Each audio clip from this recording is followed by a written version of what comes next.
We've got summertime, and it's gotten pretty warm, but that doesn't stop the shade trees from bringing us wonderful shade.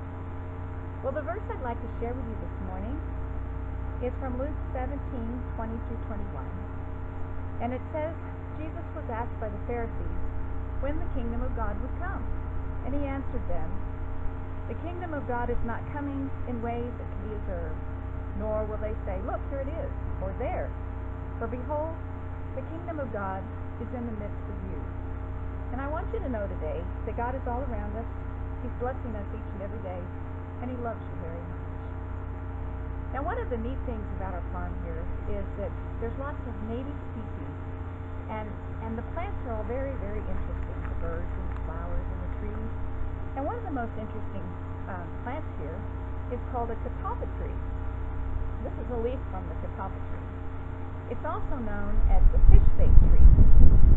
And the catalpa tree grows it grows in Texas. It grows all over the United States.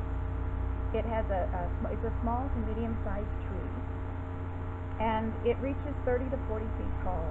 And the leaves are arranged in whorls, and it's a tree native to the southern United States. It's sometimes called the Indian bean tree. The largest trees are found in Texas measure 70 feet wide and 70 feet tall.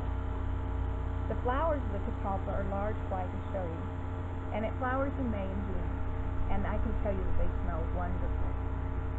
The southern catalpa fruit are a long, slender, thin-walled, and pod-like, and they stay on the tree all winter, and when they turn brown, you can harvest them and get the seeds to plant for additional trees in your pasture.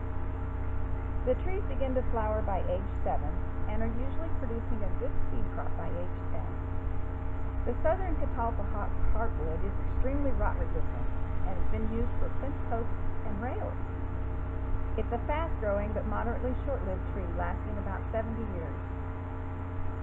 The catalpa trees are the only host known for something called the catalpa sphinx moth. The adult moths are seldom seen because they fly at dusk and during the night. Catalpas are often planted to attract these worms because they're highly prized as fish bait. They grow to a length of about 2 inches and feed on the leaves of the southern catalpa. And they develop as caterpillars. And here's a picture. I don't know if you can see it, but they're about 2 inches long and they're yellow and black. And they can be frozen and used for fish bait.